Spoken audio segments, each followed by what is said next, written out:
കർഷകന്റെ വാക്ക് കൃഷിയുടെ കൂട്ട്. കുട്ടനാട് FM 90.0 കർഷകന്റെ റേഡിയോ. ഈ പരിപാടി സ്പോൺസർ ചെയ്തിരിക്കുന്നത് fertilisers and chemicals Travancore limited, Udyogamandal, Ernakulam. FACT കാർഷിക സ്പോൺസർഡ് പരിപാടി. എല്ലാവർക്കും നമസ്കാരം. കിഴങ്ങുവർഗ വിളകളിലെ മധുരക്കനിയായ മധുരക്കിഴങ്ങിനെ പറ്റിയാണ് നാം ഇന്ന് ചർച്ച ചെയ്യുന്നത്. കിഴങ്ങുവർഗ വിളകളിൽ ഏറ്റവും മധുരമേറിയ കിഴങ്ങാണ് ചക്കരക്കിഴങ്ങ് അഥവാ മധുരക്കിഴങ്ങ്. ചീനിക്കിഴങ്ങ് എന്നും അറിയപ്പെടുന്ന ഈ വിളയ്ക്ക് ലോകമെമ്പാടും പ്രിയമേറെയാണ്. നാസയുടെ ബഹിരാകാശ ദൗത്യത്തിൽ പോലും മധുരക്കിഴങ്ങ് എന്ന ഭക്ഷ്യവിളയെ ഉൾപ്പെടുത്തിയിരിക്കുന്നു എന്നത് ഇതിന്റെ പോഷക പ്രാധാന്യം സൂചിപ്പിക്കുന്നു. ബഹിരാകാശ യാത്രികരുടെ ഭക്ഷണക്രമത്തിൽ അന്നജം, ബീറ്റാ കരോട്ടിൻ, അസ്കോർബിക് ആസിഡ് എന്നിവ ലഭ്യമാക്കുന്നത് പ്രധാനമായും മധുരക്കിഴങ്ങിലൂടെ ആണ് എന്നതിനാൽ സ്പേസ് ക്രോപ്പ് എന്ന വിശേഷണവും ഇതിനുണ്ട്. കിഴങ്ങിൽ വിറ്റമിനുകളും പൊട്ടാസ്യം, മാഗ്നീഷ്യം, ഇരുമ്പ്, അസ്കോർബിക് ആസിഡ് തുടങ്ങിയ ധാതുക്കളും അടങ്ങിയിട്ടുണ്ട്. കൂടാതെ ഗവേഷണത്തിലൂടെ ഗുണമേന്മയേറിയതും കിഴങ്ങിലുള്ള ഗുണങ്ങൾ വർദ്ധിപ്പിച്ച് അത്യുൽപാദന ശേഷിയുള്ളതുമായ പല പുതിയ ഇനങ്ങളും ഇറക്കിയിട്ടുണ്ട്. തിരുവനന്തപുരത്തുള്ള കേന്ദ്ര കിഴങ്ങുവർഗവിള ഗവേഷണ സ്ഥാപനം മധുരക്കിഴങ്ങിന്റെ പല ഇനങ്ങളും പുറത്തിറക്കിയിട്ടുണ്ട്. അവയിൽ പ്രധാനപ്പെട്ട ഇനങ്ങളാണ് ആന്തോസയാനിൻ കൂടുതലുള്ള വയലറ്റ് നിറത്തിലുള്ള ഭൂകൃഷ്ണയും കരോട്ടിൻ കൂടുതലുള്ള മഞ്ഞ ഓറഞ്ച് നിറത്തിലുള്ള ഭൂസോന, ശ്രീരത്ന, ശ്രീകനക എന്നിവയും.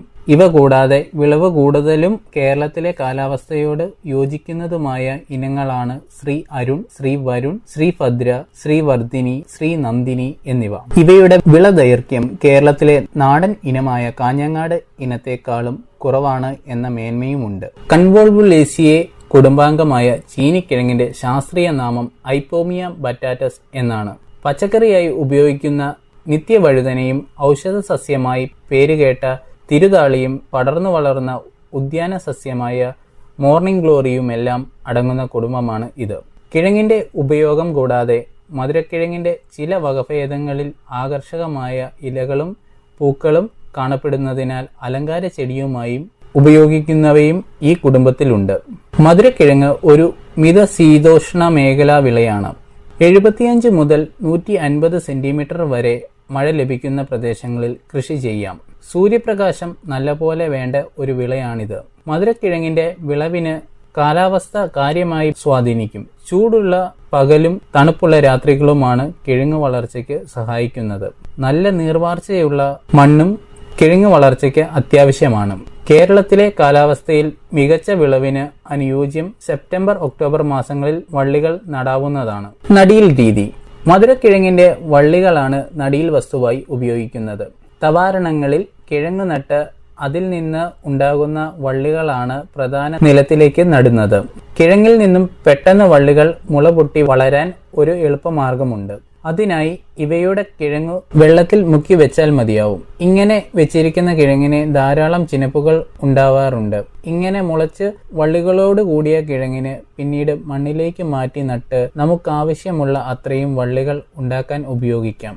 ചെറിയ തോതിലുള്ള കൃഷിക്ക് ഈ മാർഗം ഉതകും.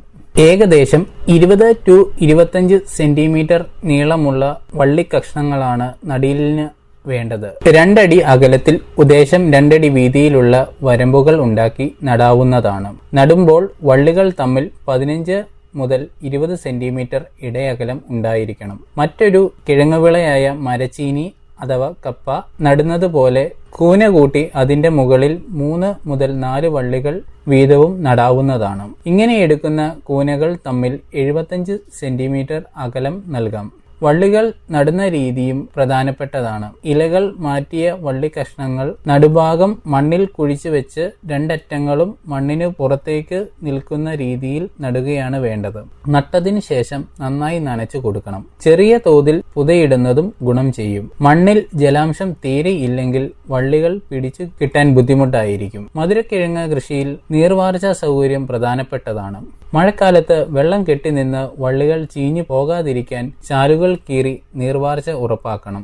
നിലമൊരുക്കി വരമ്പുകൾ ഉണ്ടാക്കുന്ന സമയത്ത് തന്നെ കാലിവളമോ കമ്പോസ്റ്റോ ഹെക്ടർ 1-ന് 10 ടൺ എന്ന തോതിൽ ഇട്ട് കൊടുക്കാവുന്നതാണ്. നൈട്രജൻ, ഫോസ്ഫറസ്, പൊട്ടാസ്യം വളങ്ങളുടെ തോത് 75:50:75 കിലോഗ്രാം പെർ ഹെക്ടർ ആണ്. ഇതിൽ തന്നെ നൈട്രജൻ വളം 2 തവണകളായി ചേർക്കാം. പകുതി നൈട്രജനും മുഴുവൻ ഫോസ്ഫറസും പൊട്ടാസ്യം വളവും വള്ളികൾ നടുന്ന സമയത്ത് മണ്ണിൽ ചേർക്കേണ്ടതാണ്. രണ്ടാം ഗഡു നൈട്രജൻ വളം വള്ളികൾ നട്ട് 4 മുതൽ 5 ആഴ്ചയാവുമ്പോൾ ചേർത്ത് മണ്ണിൽ കൂട്ടിക്കൊടുക്കാം. ജലസേചനം നേരത്തെ സൂചിപ്പിച്ചതുപോലെ തന്നെ നട്ടതിന് ശേഷമുള്ള 10 ദിവസത്തേക്ക് 2 ദിവസത്തെ ഇടവേളകളിൽ നനച്ചു കൊടുക്കേണ്ടതാണ്. അതിനുശേഷം 7 മുതൽ 10 ദിവസത്തെ ഇടവേളകളിൽ നനയ്ക്കുന്നത് മതിയാവും. ജലസേചനം പോലെ തന്നെ കള നിയന്ത്രണവും പ്രധാനപ്പെട്ടതാണ്. നട്ടുകഴിഞ്ഞുള്ള 2ാമത്തെയും 5ാമത്തെയും ആഴ്ചകളിലാണ് കള പറിക്കേണ്ടത്. ഇതുവഴി കളകളും ചെടിയും തമ്മിലുള്ള മത്സരം ഇല്ലാതാക്കാനും കിഴങ്ങുൽപാദനം കൂട്ടാനും സാധിക്കും. വള്ളികൾ നല്ലപോലെ പടർന്നു കഴിഞ്ഞാൽ കളകൾ പിന്നീട് മുളച്ചു വരികയില്ല. വളമിട്ടതിന് ശേഷം മണ്ണ് കയറ്റി കൊടുക്കുന്നതും നല്ല വിളവ് കിട്ടാൻ നിർബന്ധമായും ചെയ്യേണ്ട കൃഷിമുറയാണ്. ചീനിക്കിഴങ്ങിന്റെ വള്ളികൾ നന്നായി പടർന്നു വരുന്നതിനാലും ഇങ്ങനെ പടരുന്ന വള്ളികളിലെ ഓരോ മുട്ടിൽ നിന്നും നേർത്ത കുഞ്ഞൻ കിഴങ്ങുകൾ ഉണ്ടാകുന്നതിനാലും നട്ട് 2 മാസമാകുന്നതോടെ വള്ളികൾ മണ്ണിൽ നിന്നും അനക്കി കൊടുക്കുന്നത് കടയ്ക്കൽ നിന്നും വലിയ കിഴങ്ങുകൾ ഉണ്ടാകാൻ സഹായിക്കും. മധുരക്കിഴങ്ങ് കൃഷിയിലെ പ്രധാനപ്പെട്ട വെല്ലുവിളിയാണ് കിഴങ്ങിനെ ആക്രമിക്കുന്ന വണ്ടുകളും അവയുടെ പുഴുക്കളും. കൃഷിയിൽ നിന്ന് ലഭിക്കുന്ന ആദായം ഗണ്യമായി കുറയാൻ ഇവയുടെ ആക്രമണം കാരണമാകുന്നു. ഇവയെ തുരത്താൻ അവലംബിക്കേണ്ട മാർഗങ്ങൾ നമുക്ക് നോക്കാം. നടാൻ ഉപയോഗിക്കുന്ന വള്ളികൾ ആരോഗ്യമുള്ളതും കീടങ്ങളുടെ ആക്രമണം ഇല്ലാത്ത കൃഷിയിടങ്ങളിൽ നിന്നുമാകണം. കൃഷിയിടം വൃത്തിയായിരിക്കണം. കമ്മ്യൂണിസ്റ്റ് പച്ചയുടെ ഇലകൾ 3 ടൺ പെർ ഹെക്ടർ എന്ന നിരക്കിൽ നട്ട് 30 ദിവസം കഴിയുമ്പോൾ പുതയിട്ട് കൊടുക്കുന്നത് കീടാക്രമണം ഒരു പരിധിവരെ കുറയ്ക്കാൻ സഹായിക്കും. കിഴങ്ങുകൾ പറിച്ചെടുക്കാൻ വൈകുന്നത് കീടാക്രമണം രൂക്ഷമാക്കും എന്നതിനാൽ ശരിയായ സമയത്ത് തന്നെ വിളവെടുപ്പ് പ്രധാനമാണ്. മറ്റു കിഴങ്ങ് വർഗ്ഗങ്ങളെ അപേക്ഷിച്ച് മധുരക്കിഴങ്ങിന് വിളദൈർഘ്യം വളരെ കുറവാണ്. എങ്കിലും വിളയുടെ ഇനവും കാലാവസ്ഥയും ദൈർഘ്യത്തെ ബാധിക്കുന്ന ഘടകങ്ങളാണ്. സാധാരണയായി 3 മുതൽ 4 മാസം കൊണ്ടാണ് മധുരക്കിഴങ്ങ് വിളവെടുക്കാൻ പാകമാകുന്നത്. ചില ഇനങ്ങൾ 75 മുതൽ 90 ദിവസം കൊണ്ട് വിളവെടുക്കാൻ സാധിക്കും. പറിച്ചെടുത്ത കിഴങ്ങുകൾ കുറെ നാൾ കേടാവാതെ സൂക്ഷിച്ചു വെക്കാമെന്നത് ഈ വിളയുടെ മേന്മയാണ്. മാത്രമല്ല പുഴുങ്ങുമ്പോൾ മധുരം കൂടുന്നതായും കാണാം. കിഴങ്ങിലുള്ള ജലാംശത്തിന്റെ തോത് അനുസരിച്ചും ഇനങ്ങളുടെ വ്യത്യാസം അനുസരിച്ചും മധുരത്തിന്റെ അളവിൽ വ്യത്യാസം കാണാം. മധുരക്കിഴങ്ങിൽ 20 മുതൽ 30% അന്നജം, 5 മുതൽ 18 milligram per 100 gram beta carotene, 3 മുതൽ 7% പഞ്ചസാര, 3 മുതൽ 13% നാരുകൾ എന്നിവയും മറ്റും ധാതുക്കളും അടങ്ങിയിരിക്കുന്നു. മധുരക്കിഴങ്ങ് കൊണ്ട് ചിപ്സ്, കേക്കുകൾ, ബിസ്ക്കറ്റ്, ന്യൂഡിൽസ് എന്നിങ്ങനെ പല മൂല്യവർദ്ധിത ഉൽപ്പന്നങ്ങളും ഉണ്ടാക്കാവുന്നതാണ്.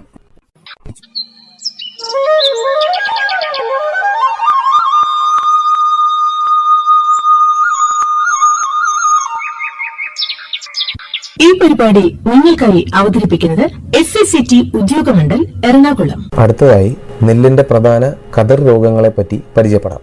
നെല്ലിനെ ബാധിക്കുന്ന നിരവധി കുമിൾ, ബാക്ടീരിയ, വൈറസ് രോഗങ്ങളുണ്ട്. ഇവ നെൽച്ചെടിയുടെ വിവിധ വളർച്ചാ ഘട്ടങ്ങളിൽ പലവിധ ഏറ്റക്കുറച്ചിലോട് കൂടി പ്രത്യക്ഷപ്പെടുന്നു. ഈ അടുത്ത കാലത്തായി കേരളത്തിലെ വിവിധ പ്രദേശങ്ങളിൽ കണ്ടുവരുന്ന 2 പ്രധാന രോഗങ്ങളാണ് നെല്ലിലെ ലക്ഷ്മി രോഗവും കതിരിന്റെ നിറവ്യത്യാസവും. നെല്ലിലെ ഫാൾസ് മട്ട് അഥവാ ലക്ഷ്മി രോഗം. നെല്ലിലെ ഫാൾസ് മട്ട് അഥവാ ലക്ഷ്മി രോഗം ഉണ്ടാകുന്നത് അസ്റ്റിലാജിനോയിഡിയ വൈറസൻസ് എന്ന ഫംഗസ് ആണ്. ദക്ഷിണേന്ത്യയുടെ പല ഭാഗങ്ങളിലും ഈ രോഗം സമ്പത്തിന്റെയും സമൃദ്ധിയുടെയും പ്രതീകമായും അറിയപ്പെടുന്നു. കാരണം ഈ രോഗം വന്നാൽ ബമ്പർ വിളവെടുപ്പ് ലഭിക്കുമെന്ന് കരുതുന്നു. കർഷകർക്കിടയിൽ ഇതിനെ വാരിപ്പൂവ് എന്നും അറിയപ്പെടുന്നു. മുൻകാലങ്ങളിൽ ഇതൊരു ചെറിയ രോഗമായി കണക്കാക്കപ്പെട്ടിരുന്നുവെങ്കിലും ഈയിടെയായി ഫാൾസ് മട്ട് ചില പ്രദേശങ്ങളിൽ ഒരു വലിയ രോഗമായി മാറിയിരിക്കുന്നു. ഇത് വിളവിൽ 40% വരെ ഗണ്യമായ നഷ്ടമുണ്ടാക്കുന്നു. ഇത് വിത്തിന്റെ മുളപ്പിൽ 35% വരെ കുറവുണ്ടാക്കുന്നു. ഈ രോഗം വിളവ് കുറയ്ക്കുക മാത്രമല്ല ധാന്യങ്ങളുടെയും വിത്തുകളുടെയും ഗുണനിലവാരത്തെയും അങ്കൂരണത്തെയും ഗണ്യമായി ബാധിക്കുന്നു. കഴിഞ്ഞ ഒരു ദശാബ്ദകാലം കൊണ്ട് ഈ രോഗത്തിന്റെ തീവ്രത വളരെയധികം വർദ്ധിച്ചു. രോഗലക്ഷണങ്ങൾ. കതിരിടുമ്പോൾ മാത്രമാണ് ചെടികളിൽ രോഗലക്ഷണങ്ങൾ ദൃശ്യമാകുന്നത്. കതിരിന്റെ ചില മണികളിൽ മാത്രമാണ് സാധാരണമായി രോഗബാധ ഉണ്ടാവുക. പാകമാകുന്ന നെൽക്കതിരുകളിലെ കുറച്ച് ധാന്യങ്ങൾ വെൽവെറ്റ് രൂപത്തിലുള്ള പച്ച കലർന്ന കുമിൾ ഗോളങ്ങളായി മാറി രോഗം ബാധിച്ച ധാന്യങ്ങൾ കുമിളുകളുടെ കലവറയായി രൂപാന്തരപ്പെടുകയും ചെയ്യുന്നു. ചെറുതായി ഉണ്ടാകുന്ന സ്പോർ ഗോളങ്ങൾ ക്രമേണ വലുതായി ഉള്ളിൽ പച്ച കലർന്ന മഞ്ഞ ബോളായി മാറുന്നു. ഇവ ആദ്യം ഒരു നേർത്ത പാടയാൽ മൂടപ്പെടുകയും പിന്നീട് ഇത് പൊട്ടിത്തെറിച്ച് ഓറഞ്ച് നിറമോ മഞ്ഞ കലർന്ന പച്ചയോ പച്ച കലർന്ന കറുപ്പോ ആയി മാറുകയും ചെയ്യും. ഇത്തരത്തിൽ സ്മട്ട് ബാധിച്ച നെൽമണികൾ വന്ധ്യത ബാധിച്ചു വിളവ് കുറയുന്നു. കൂടാതെ സസ്തനികൾക്ക് ഹാനികരമായ പല രാസവിഷാംശങ്ങളും നെൽക്കതിരിനെയും വൈക്കോലിനെയും മലിനമാക്കുന്നു. നെല്ല് കതിരിട്ടതിന് ശേഷമുള്ള മഴയും മൂടിക്കെട്ടിയ അന്തരീക്ഷവും കൂടാതെ ഉയർന്ന ആർദ്രതയും ചൂടും രോഗപകർച്ച വേഗത്തിലാക്കുന്നു. വൈകി നടുന്ന നെല്ലിനങ്ങളിൽ ഈ രോഗം കൂടുതലായി കണ്ടുവരുന്നു. അണുവിമുക്തമായ നിയന്ത്രണ മാർഗങ്ങൾ. അണുവിമുക്തമായ ആരോഗ്യമായുള്ള വിത്തുകൾ നടാനായി ഉപയോഗിക്കുക. രോഗബാധയുള്ള പാടങ്ങളിൽ നിന്നുമുള്ള വിത്ത് ശേഖരണം ഒഴിവാക്കുക. വിളവെടുപ്പ് സമയത്ത് രോഗം ബാധിച്ച ചെടികൾ നീക്കം ചെയ്യുകയും നശിപ്പിക്കുകയും വേണം. കൃഷിയിടത്തിലും ജലസേചന ചാലുകളിലുമുള്ള കളകൾ ഒഴിവാക്കുക. നൈട്രജൻ വളങ്ങളുടെ അമിത പ്രയോഗം ഒഴിവാക്കേണ്ടതാണ്. നെൽവിത്തുകൾ നടുന്നതിന് മുൻപായി 52 ഡിഗ്രി സെൽഷ്യസ് ഉള്ള ചൂടുവെള്ളത്തിൽ 10 മിനിറ്റ് മുക്കി വെച്ചോ രാസകുമിൾനാശിനിയായ കാർബൻ ഡാസിം 2 ഗ്രാം 1 കിലോയ്ക്ക് എന്ന തോതിൽ ഉപയോഗിച്ചോ വിത്തുകൾ അണുവിമുക്തമാക്കുക. രോഗബാധ കണ്ടുവരുന്ന പ്രദേശങ്ങളിൽ നെൽച്ചെടികൾ പൂക്കുന്നതിന് മുൻപായി രാസകുമിൾനാശിനിയായ കോപ്പർ ഹൈഡ്രോക്സൈഡ് 2.5 ഗ്രാം 1 ലിറ്റർ വെള്ളത്തിലോ മാംഗോസബ് 2 ഗ്രാം 1 ലിറ്റർ വെള്ളത്തിലോ പ്രൊപ്പിക്കൊണോസോൾ 1 മില്ലി 1 ലിറ്റർ വെള്ളത്തിലോ കലക്കി തളിക്കുക. കൂടാതെ വിള 50% കതിരിട്ടതിന് ശേഷം കോപ്പർ ഹൈഡ്രോക്സൈഡ് 2 ഗ്രാം 1 ലിറ്റർ വെള്ളത്തിൽ ചേർത്ത് തളിക്കുന്നത് രോഗതീവ്രത കുറയ്ക്കാൻ പ്രയോജനകരമാണ്. കതിരിന്റെ നിറവ്യത്യാസ രോഗം. കുട്ടനാട്ടിലെ നെല്ലിന്റെ വിളവിനെയും ഗുണമേന്മയും ബാധിക്കുന്ന ഒരു പ്രധാന പ്രശ്നമാണ് ധാന്യങ്ങളുടെ നിറവ്യത്യാസം. കരി, വൈക്കം, പുറക്കാട് എന്നീ പ്രദേശങ്ങളിലെ അമ്ലമണ്ണിൽ ഈ രോഗം വളരെ രൂക്ഷമാണ്. ഹെൽമിന്തോസ്പോറിയം, സരോക്സ് ക്ലാഡിയം, ഫോമ, കർവുക്കുലേറിയ, ട്രൈക്കോകോണിസ്, നേറിയ, ഫ്യുസേറിയം, ക്ലാഡോസ്പോറിയം, എപ്പികോക്കം, സെഫാലോസ്പോറ തുടങ്ങിയ ഫംഗസുകളാണ് പ്രധാന രോഗകാരികൾ. ഈ അടുത്ത കാലത്തായി പാൻഡോയിയ അനാനാറ്റിസ് എന്ന ബാക്ടീരിയയെയും രോഗകാരിയായി കണ്ടെത്തിയിട്ടുണ്ട്. രോഗവ്യാപനം കാലാവസ്ഥയെയും പ്രദേശവും അനുസരിച്ച് മാറിക്കൊണ്ടിരിക്കും. ഈ രോഗം വിളവും ഗുണനിലവാരവും ഗണ്യമായി കുറയ്ക്കുന്നതിനോടൊപ്പം തന്നെ പല വിനാശകരമായ വിഷവസ്തുക്കൾ ഉൽപ്പാദിപ്പിക്കുകയും ചെയ്യുന്നു. കതിരിടുന്ന ഘട്ടത്തിൽ മാത്രമേ രോഗലക്ഷണങ്ങൾ പ്രകടമാവുകയുള്ളൂ. അണുബാധ ഏൽക്കുന്നതോടെ വിത്തിന്റെ നിറം മാറുന്നു. രോഗാണു അനുസരിച്ച് ചുവപ്പ്, മഞ്ഞ, ഓറഞ്ച്, പിങ്ക്, കറുപ്പ് എന്നീ നിറങ്ങൾ കണ്ടുവരുന്നു. രോഗബാധയേറ്റ കതിർമണികളുടെ രൂപം മാറി മുരടിക്കുന്നു. ഇത്തരം വിത്തുകൾ പാകുന്നത് തൈകളുടെ വളർച്ചയെയും വിളവിനെയും ഗണ്യമായി കുറയ്ക്കും. രോഗാണുക്കൾ തൈകളുടെ വളർച്ചാ മാന്ദ്യത്തിനും കാരണമാകുന്നു. പ്രധാനമായും വായുവിലൂടെയാണ് രോഗം പടരുന്നത്. രോഗബാധയുള്ള നെൽച്ചെടികൾ, വിളാവശിഷ്ടങ്ങൾ എന്നിവ രോഗം പകർത്തുന്നതിന് ഇടയാകും. ഉയർന്ന ആർദ്രത, കൂടിയ താപനില, മേഘാവൃതമായ കാലാവസ്ഥ, നെൽച്ചെടി പൂക്കുന്ന സമയത്തും അതിനുശേഷമുള്ള വിട്ടുവിട്ടുള്ള മഴ എന്നിവ രോഗതീവ്രത കൂടുന്നതിന് ഇടയാകും. നിയന്ത്രണ മാർഗങ്ങൾ. രോഗബാധയുള്ള നെൽച്ചെടികൾ കൃഷിയിടത്തിൽ നിന്നും ഉടനടി മാറ്റുക. കീടനിയന്ത്രണ നടപടികൾ സ്വീകരിക്കുക. രോഗബാധയുള്ള വിളാവശിഷ്ടങ്ങൾ നീക്കം ചെയ്യുക. രോഗബാധ ഇല്ലാത്ത വിത്തുകൾ തിരഞ്ഞെടുക്കുക. മണ്ണ് പരിശോധന അടിസ്ഥാനമാക്കിയുള്ള രാസവള പ്രയോഗം നടത്തുക. രാസകുമിൾനാശിനിയായ കാർബൻ ഡാസിം 2 ഗ്രാം 1 കിലോ നെൽവിത്ത് എന്ന തോതിൽ ഉപയോഗിച്ച് വിത്ത് പരിചരണം നടത്തിയതിനു ശേഷം പാകുക. രോഗസാധ്യത ഉള്ള പ്രദേശങ്ങളിൽ രാസകുമിൾനാശിനികളായ ഹെക്സാകൊണാസോൾ 2 മില്ലി 1 ലിറ്റർ വെള്ളത്തിലോ പ്രൊപ്പിനേബ് 2 മില്ലി 1 ലിറ്റർ വെള്ളത്തിലോ ട്രൈഫ്ലോക്സിസ്ട്രോബിൻ 25%, ടെബുക്കൊണാസോൾ 50% 4 ഗ്രാം 1 ലിറ്റർ വെള്ളത്തിലോ ഇലകളിൽ അടിക്കുന്ന പരുവത്തിൽ തളിക്കുന്നത് രോഗത്തെ ഫലപ്രദമായി നിയന്ത്രിക്കും. നെൽച്ചെടി നട്ട് 65 ദിവസത്തിന് ശേഷം 2 ഗ്രാം 1 ലിറ്റർ വെള്ളത്തിന് എന്ന തോതിൽ 0.2% ബോറോൺ സ്പ്രേ ചെയ്യുന്നത് രോഗനിയന്ത്രണത്തിന് നല്ലതാണ്. കാർബൻ ഡാസിം 12%, മാംഗോസിബ് 63%, 750 ഗ്രാം 1 ഹെക്ടർ എന്ന തോതിൽ ചിനപ്പ് പൊട്ടുന്ന സമയത്ത് തളിക്കുന്നത് കതിർ വർണ്ണമാറ്റ രോഗത്തെ ഫലപ്രദമായി നിയന്ത്രിക്കാൻ സഹായിക്കും. നെൽവിത്തിന്റെ ഗുണനിലവാരത്തെയും വിളവിനെയും ഗണ്യമായി ബാധിക്കുന്ന രോഗങ്ങളാണ് ലക്ഷ്മി രോഗവും കതിർ വർണ്ണമാറ്റ രോഗവും. കാലാവസ്ഥ വ്യതിയാനം, നൈട്രജൻ വളങ്ങളുടെ അമിത പ്രയോഗം, മണ്ണിന്റെ അമ്ലത്വം എന്നിവ മേൽപ്പടി രോഗങ്ങളുടെ ആധിക്യം കൂട്ടുന്നു. നേരത്തെയുള്ള രോഗനിർണയം, സമയബന്ധിതമായ രോഗനിയന്ത്രണ മാർഗങ്ങൾ എന്നിവയിലൂടെ ഇത്തരം രോഗങ്ങളുടെ പകർച്ചയും തീവ്രതയും കുറയ്ക്കുന്നതിനും മെച്ചപ്പെട്ട വിളവ് ലഭ്യമാക്കുന്നതിനും സഹായിക്കുന്നു.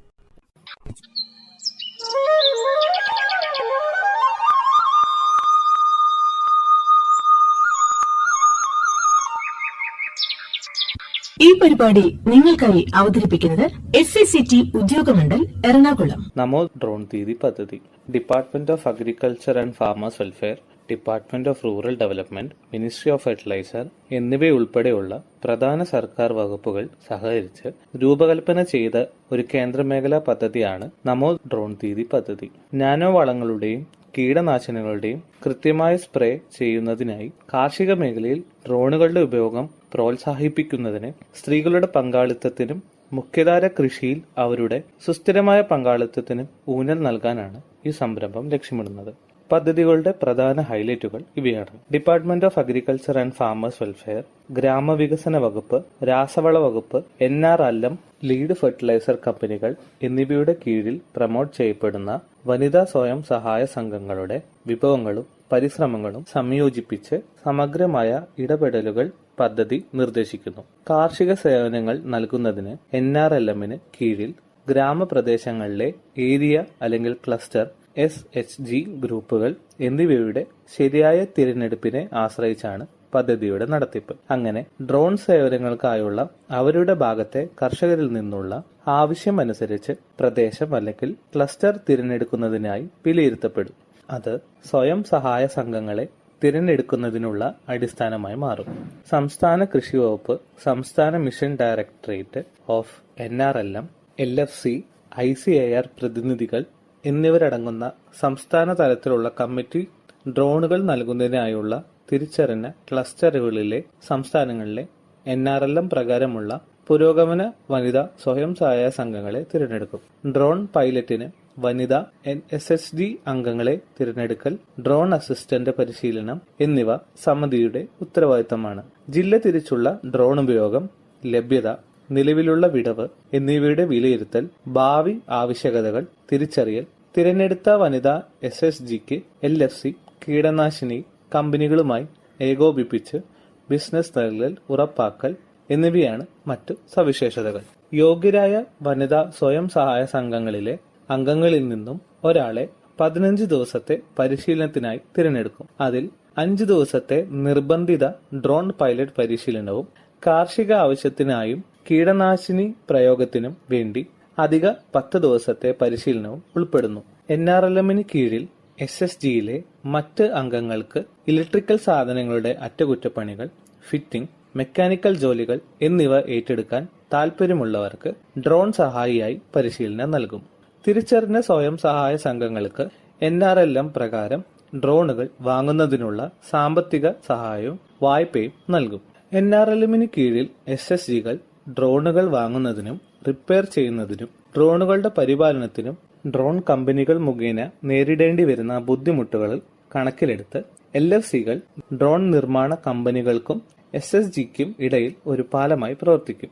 ബന്ധപ്പെട്ട SHGകളുടെ ക്ലസ്റ്റർ ലെവൽ ഫെഡറേഷനുമായുള്ള മെമ്മോറാണ്ടം ഓഫ് അണ്ടർസ്റ്റാൻഡിംഗ് വഴി LFCകൾ ഡ്രോണുകൾ വാങ്ങുകയും SHGകൾക്ക് ഡ്രോണുകളുടെ ഉടമസ്ഥാവകാശം നൽകുകയും ചെയ്യും. അവയുടെ അറ്റകുറ്റപ്പണികൾക്കായുള്ള സ്വയം സഹായ സംഘങ്ങളുമൊത്തുള്ള ഡ്രോണുകൾ, നാനോ വളങ്ങളുടെ ഉപയോഗം LFCകൾ പ്രോത്സാഹിപ്പിക്കും. നാനോ വളത്തിനും കീടനാശിനി പ്രയോഗത്തിനുമായി കർഷകർക്ക് ഡ്രോൺ സേവനങ്ങൾ SHGകൾ വാടകയ്ക്ക് നൽകുകയും SHGകൾക്ക് അധിക വരുമാനം നേടുകയും ചെയ്യും. നമോ ഡ്രോൺ ദീദിയുടെ പ്രധാന സവിശേഷതകൾ ഇവയാണ്: ഡ്രോൺ വാങ്ങുന്നതിന് NRLM SHGകൾക്ക് സബ്സിഡി നൽകുന്നു. ഡ്രോൺ വിലയുടെ 80% സബ്സിഡിയായി 8 ലക്ഷം രൂപയും നൽകുന്നു. ഡ്രോണിന്റെ ബാക്കി ചിലവിന് AIFൽ നിന്ന് വായ്പാ സൗകര്യം, അതുപോലെ 3% പലിശ നിരക്കിൽ EC ലോണും നൽകുന്നതാണ്. ഡ്രോൺ പാക്കേജിന്റെ ഭാഗമായി ഡ്രോൺ പൈലറ്റ് പരിശീലനവും ഡ്രോൺ വഴി അധികമായി വരുമാനം നേടാനുള്ള അവസരവും ലഭിക്കുന്നു. വനിതാ സ്വയം സഹായ സംഘങ്ങൾക്ക് കർഷകർക്ക് ഡ്രോൺ സേവനം നൽകാവുന്നതാണ്.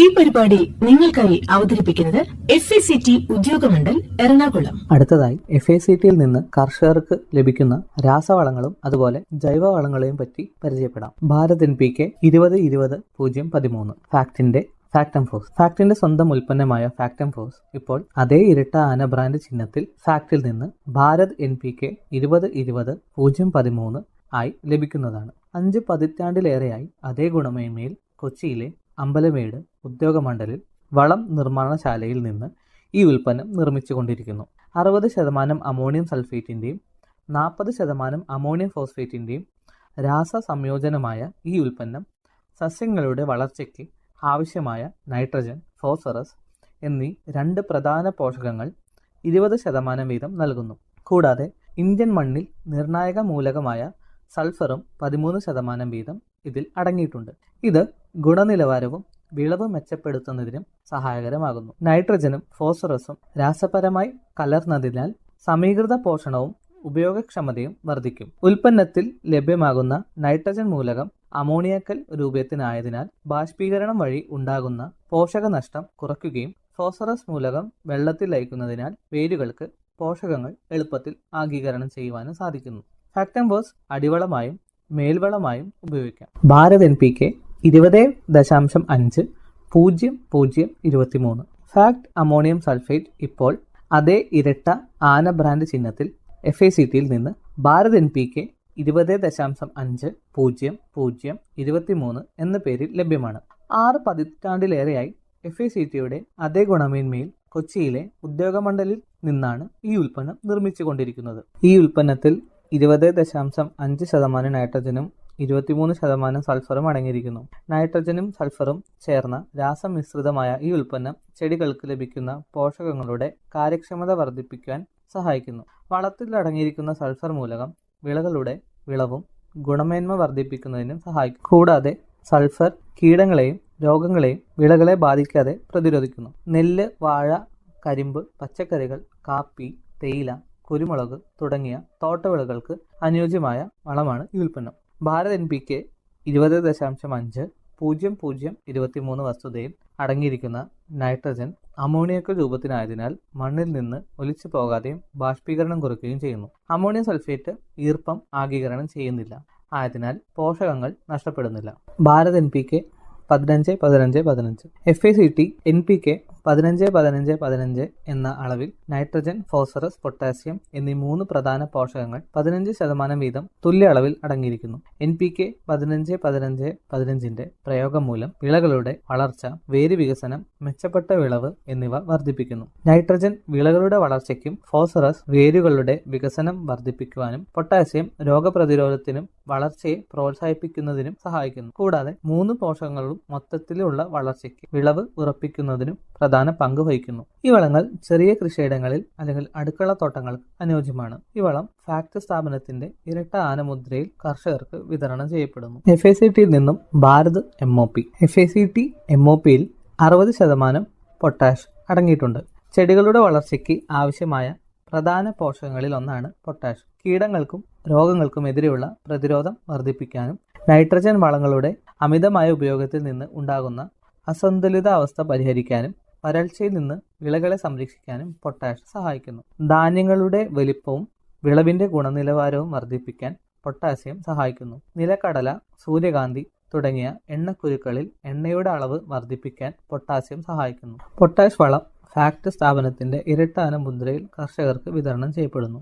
വാഴ, നെല്ല്, കരിമ്പ്, പച്ചക്കറികൾ തുടങ്ങിയ എല്ലാ വിളകൾക്കും പൊട്ടാസ്യം ഉപയോഗിക്കാവുന്നതാണ്. ഫാക്ട് ഓർഗാനിക് എന്നത് FCO നിർദ്ദേശങ്ങൾ പ്രകാരം വികസിപ്പിച്ചെടുത്ത് ഫാക്ട് വിപണനം ചെയ്യുന്ന ഒരു പ്രകൃതിദത്ത ജൈവവളമാണ്. ഫാക്ട് ഓർഗാനിക് മണ്ണിന്റെ ഘടന, ജലം നിർത്താനുള്ള ശേഷി തുടങ്ങിയവയെ മെച്ചപ്പെടുത്തുന്നു.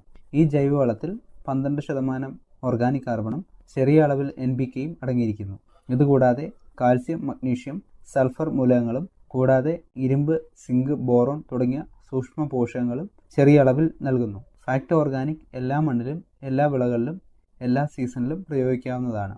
ഫാക്ട് ഓർഗാനിക്കിന്റെ ഉപയോഗം മൂലം മണ്ണിരയുടെ എണ്ണത്തിലും ഗണ്യമായ വർധനവുണ്ടാകുന്നു. കൂടാതെ മണ്ണിൽ വായുസഞ്ചാരം വർദ്ധിക്കുന്നു. അമ്ലാവസ്ഥയും ക്ഷാരാവസ്ഥയും പോലുള്ള അസാധാരണ അവസ്ഥകളിൽ നിന്ന് മണ്ണിന്റെ pHനെ ഫാക്ട് ഓർഗാനിക് നിയന്ത്രിക്കുന്നു. ഫാക്ട് ഓർഗാനിക്കിന്റെ ഉപയോഗം മൂലം വേരുകളുടെ വളർച്ച മെച്ചപ്പെടുത്തുകയും ഉൽപാദനക്ഷമത വർദ്ധിക്കുകയും ചെയ്യുന്നു. ഫാക്ട് ഓർഗാനിക് ജൈവ കൃഷിക്കും പഴം പച്ചക്കറി തോട്ടങ്ങൾക്കും അടുക്കള തോട്ടങ്ങൾക്കും അനുയോജ്യമാണ്. ഫാക്ട് ഓർഗാനിക് പ്ലസ് ഫാക്ട് വിപണനം ചെയ്യുന്ന ഒരു കോഴി അധിഷ്ഠിത പ്രകൃതിദത്ത വളമാണ് ഓർഗാനിക് പ്ലസ്. കൂടാതെ ഈ ജൈവവളം FCO നിർദ്ദേശങ്ങൾ പ്രകാരം വികസിപ്പിച്ചെടുത്തതാണ്. ഓർഗാനിക് പ്ലസ് മണ്ണിന്റെ ഘടന മെച്ചപ്പെടുത്തുകയും ജലം നിർത്താനുള്ള ശേഷിയും വർദ്ധിപ്പിക്കുന്നു. ഇത് മണ്ണിന്റെ വൻതോതിലുള്ള സാന്ദ്രത കുറയ്ക്കുകയും അതുവഴി ഉൽപാദനക്ഷമത വർദ്ധിപ്പിക്കാൻ സഹായിക്കുകയും ചെയ്യുന്നു. ഫാക്ട് ഓർഗാനിക് പ്ലസിൽ 14% ഓർഗാനിക് കാർബണും 0.5% NPKയും കൂടാതെ ചെറിയ അളവിൽ കാൽസ്യം, മഗ്നീഷ്യം, സൾഫർ സൂക്ഷ്മ പോഷകങ്ങളും അടങ്ങിയിരിക്കുന്നു. എല്ലാ മണ്ണിലും എല്ലാ വിളകളിലും ഇത് ഉപയോഗിക്കാവുന്നതാണ്. ഓർഗാനിക് പ്ലസ് ജൈവ കൃഷിക്കും പഴം പച്ചക്കറി തോട്ടങ്ങൾക്കും അടുക്കള തോട്ടങ്ങൾക്കും അനുയോജ്യമാണ്. FACT PROM phosphorus rich organic manure Bharata സർക്കാരിന്റെ PM പ്രണാം എന്ന സംരംഭത്തിന് കീഴിൽ FCO നിർദ്ദേശങ്ങൾ പ്രകാരം വികസിപ്പിച്ചെടുത്ത് വിപണനം ചെയ്യുന്ന ജൈവ അധിഷ്ഠിത പ്രകൃതിദത്ത വളമാണ് പ്രോം. ഈ വളം FCO നിർദ്ദേശപ്രകാരം ഉൽപ്പാദിപ്പിക്കുന്നതാണ്. ഉയർന്ന ഗുണമേന്മയും ആവശ്യമായ പോഷകങ്ങൾ മണ്ണിലേക്ക് സാവധാനത്തിൽ പുറത്തുവിടുന്നതുമായ ഈ ജൈവവളം മണ്ണിനെ സമ്പുഷ്ടമാക്കുന്നതിന് ഏറെ സഹായകരമാകുന്നു. ഇതിൽ P2O5 ആയി 8% ഫോസ്ഫറസ് കൂടാതെ ചെറിയ അളവിൽ nitrogen, potash, calcium, magnesium, sulphur സൂക്ഷ്മ പോഷകങ്ങളും അടങ്ങിയിരിക്കുന്നു. പ്രോം എല്ലാ മണ്ണിലും എല്ലാ വിളകളിലും എല്ലാ സീസണിലും പ്രയോഗിക്കാവുന്നതാണ്. പ്രോമിന്റെ പ്രയോഗം മൂലം മണ്ണിന്റെ ഓർഗാനിക് കാർബണിന്റെ അളവ് വർദ്ധിപ്പിക്കുകയും മണ്ണിന്റെ സുഷിരതയും ജലാംശം നിലനിർത്താനുള്ള ശേഷിയും മെച്ചപ്പെടുത്തുന്നു. ഇപ്രകാരം പ്രോം ഒരു മണ്ണ് കണ്ടീഷണറായും പ്രവർത്തിക്കുന്നു. Fact FOM fermented organic manoeuvre fact FOM പരിസ്ഥിതി സൗഹൃദവും മണ്ണിൽ ദീർഘകാലം നിലനിൽക്കുന്നതുമായ പ്രകൃതിദത്ത ജൈവവളമാണ്. ഈ വളം FCO നിർദ്ദേശപ്രകാരം ഉൽപ്പാദിപ്പിക്കുന്നതാണ്. ഫാക്ട് FOMൽ നൈട്രജൻ, ഫോസ്ഫറസ്, പൊട്ടാസ്യം എന്നിവ കുറഞ്ഞത് 1 മുതൽ 2% വീതവും കൂടാതെ ചെറിയ അളവിൽ കാൽസ്യം, മഗ്നീഷ്യം, സൾഫർ സൂക്ഷ്മ പോഷകങ്ങളും അടങ്ങിയിരിക്കും. മണ്ണിന്റെ ഘടനയെ പരിപോഷിപ്പിക്കുകയും ചെടികൾക്ക് പോഷക ലഭ്യത വർദ്ധിപ്പിക്കുകയും ചെയ്യുന്ന FOM ജൈവ കൃഷിക്കും പഴം പച്ചക്കറി തോട്ടങ്ങൾക്കും അടുക്കള തോട്ടങ്ങൾക്കും അനുയോജ്യമാണ്. പ്രോം എല്ലാ മണ്ണിലും എല്ലാ വിളകളിലും എല്ലാ സീസണിലും പ്രയോഗിക്കാവുന്നതാണ്. FACT PDM potash derived from molasses പൊട്ടാഷിന്റെ സ്വാഭാവിക ഉറവിടം എന്ന് വിശേഷിപ്പിക്കാവുന്ന ജൈവവളമാണ് ഫാക്ട് PDM. കരിമ്പ് പിഴിഞ്ഞു കെട്ടുന്ന ശർക്കരപ്പാവിൽ നിന്നും വികസിപ്പിച്ചെടുത്ത ഈ ജൈവവളത്തിൽ 14% പൊട്ടാസ്യം അടങ്ങിയിരിക്കുന്നു. ഈ ജൈവവളം FCO നിർദ്ദേശപ്രകാരം ഉൽപ്പാദിപ്പിക്കുന്നതാണ്. ചെറിയ അളവിൽ nitrogen, phosphorus, calcium, magnesium, sulphur കൂടാതെ ചെറിയ അളവിൽ സൂക്ഷ്മ പോഷകങ്ങളും അടങ്ങിയിട്ടുണ്ട്. PDM ഉപയോഗിക്കുന്നത് മൂലം ചെടികളിലെ സസ്യ ഹോർമോണുകളെ ഉണർത്തി വിളകളുടെ അഭിവൃദ്ധിക്കും അതിനോടൊപ്പം തന്നെ മണ്ണിന്റെ ഘടന, ജലം നിർത്താനുള്ള ശേഷി, മണ്ണിന്റെ ആരോഗ്യം എന്നിവ മെച്ചപ്പെടുത്തുകയും ചെയ്യുന്നു. മണ്ണിൽ ഒരിക്കൽ പ്രയോഗിച്ചാൽ സൂക്ഷ്മാണുക്കൾ പെരുകി മണ്ണിന്റെ ഫലപുഷ്ടിയും ഇതിനോടൊപ്പം വർദ്ധിപ്പിക്കുന്നു. ജൈവ കൃഷിക്ക് ഏറ്റവും അനുയോജ്യമായ വളമാണ് PDM. എല്ലാ വിളകൾക്കും എല്ലാ മണ്ണിനും വിളകളുടെ വളർച്ചയെ പ്രതിരോധിക്കുന്നതിന് PDM അത്യുത്തമമാണ്.